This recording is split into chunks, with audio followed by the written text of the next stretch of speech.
Hello everyone, Big Allen Cox, welcome to the channel. Dell wireless keyboard and mouse. The mouse is as happy as one in a wheel of cheese, but the keyboard's acting up. Keys are sticking, and when keys stick, all kinds of crazy stuff can happen.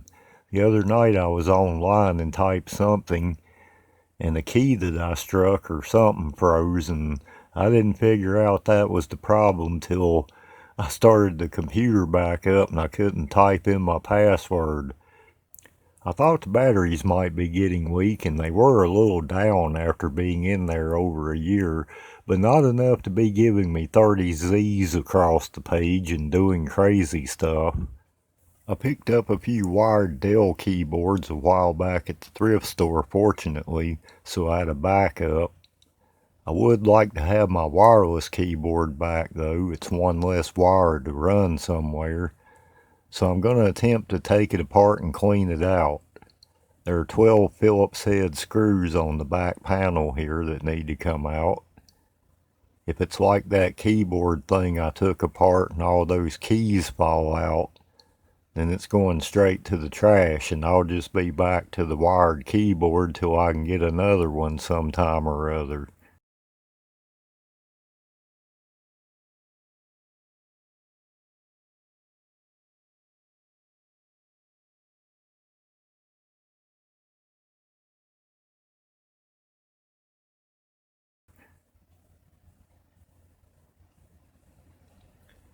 There's also one screw here that's where your battery compartment is.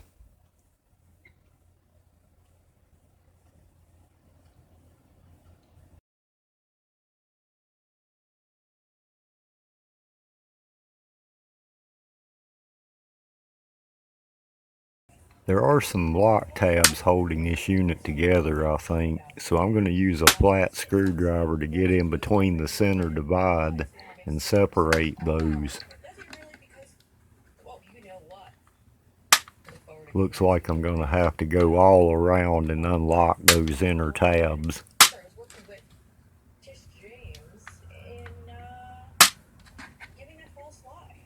I just hope all those keys don't fall out.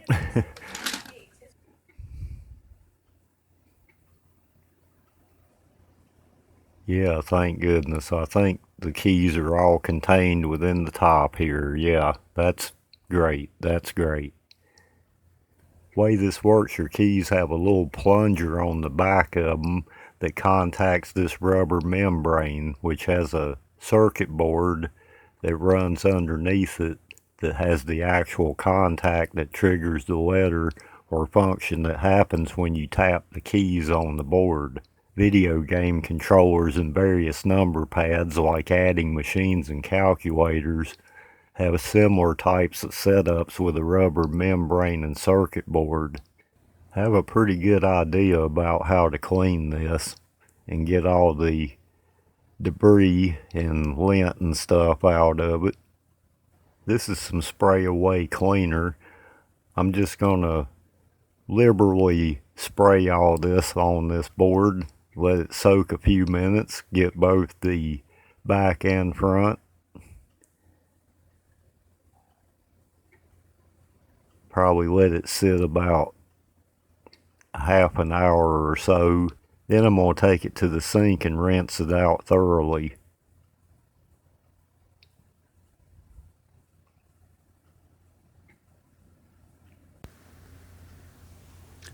We let those scrubbing bubbles go to work for us.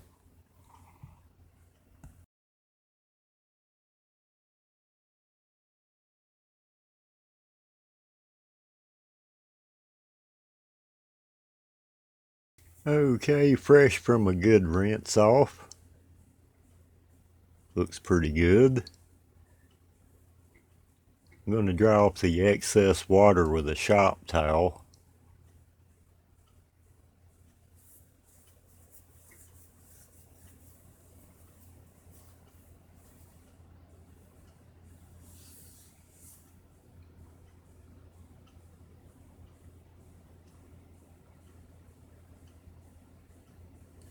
Shake it out a little bit.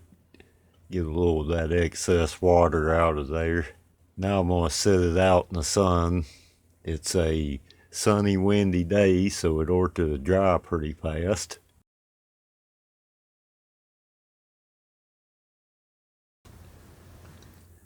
You can see here the debris that came out of that keyboard from the Sprayway soak.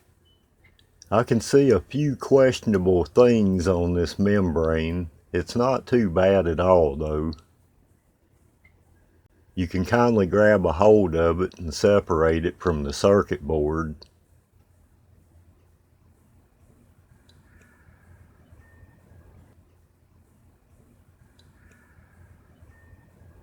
Engineering genius. I've got some 91% alcohol on a shop rag here and some elbow grease. The man said clean it up, let's clean it up. I'm going to wipe over the entire surface of the circuit board. Look at it good and make sure you get anything off of that that could hinder those contact points working. They're not very big, so it don't take much to block the contact of that membrane. Also pull the board up and make sure there's nothing underneath floating around down there. It's looking good so far. I don't see any damage to anything.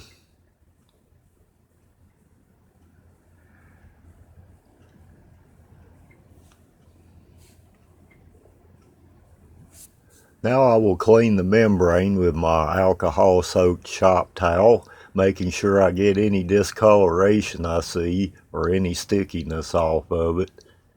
I'll clean both sides of any lint or dirt particles around those nodes.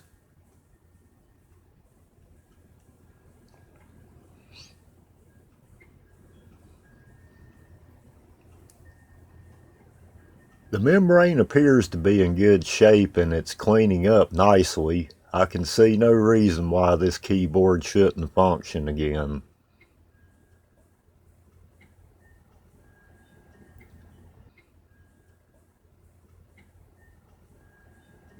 Now that's clean. I'd make somebody a good housewife.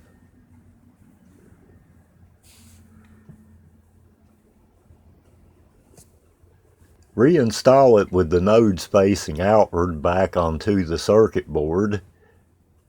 It's pretty much idiot proof. That's why I can do it. Just press it back into place. There are several guides coming off of that circuit board. I'm just gently pressing it back in there. It's been a kind of cool learning experience working on this keyboard. I've never taken apart a computer keyboard before. No need to really worry about being shocked or cutting your finger off, I guess. Not quite the adventure of some other things. Alright, that's just like eating uptown, just not as crowded. Another thing to do is check the contacts in the battery compartment, make sure there's no acid or any corrosion on those. You can clean them with 91% alcohol and a Q-tip if that's the case.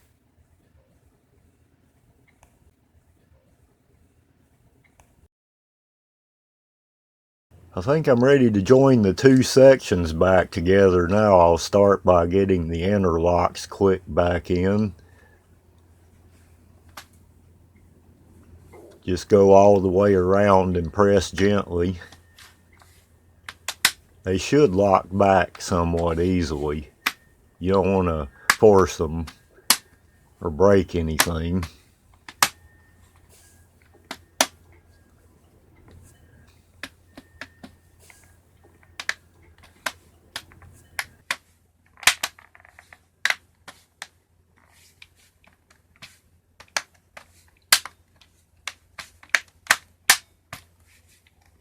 I think I have all my internal tabs snapped back in. Time to get those 12 Phillips head screws reinstalled. Feels good. Now remember, you have this one screw in the battery compartment here. Then the other 11 are going to go back in their respective places.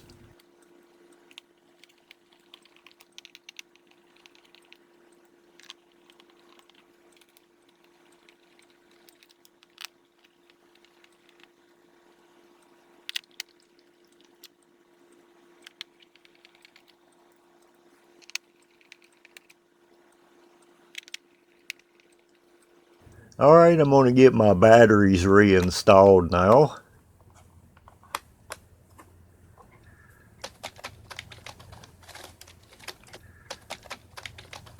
That feels good to me. I can already tell some difference in the key feel. It's just gotta work.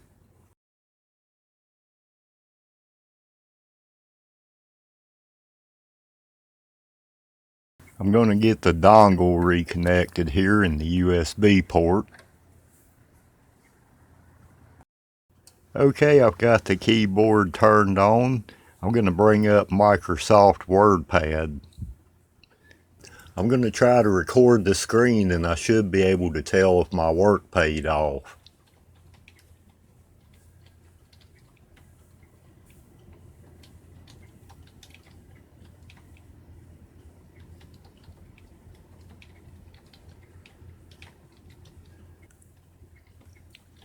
I can tell the difference in the feel of the keys.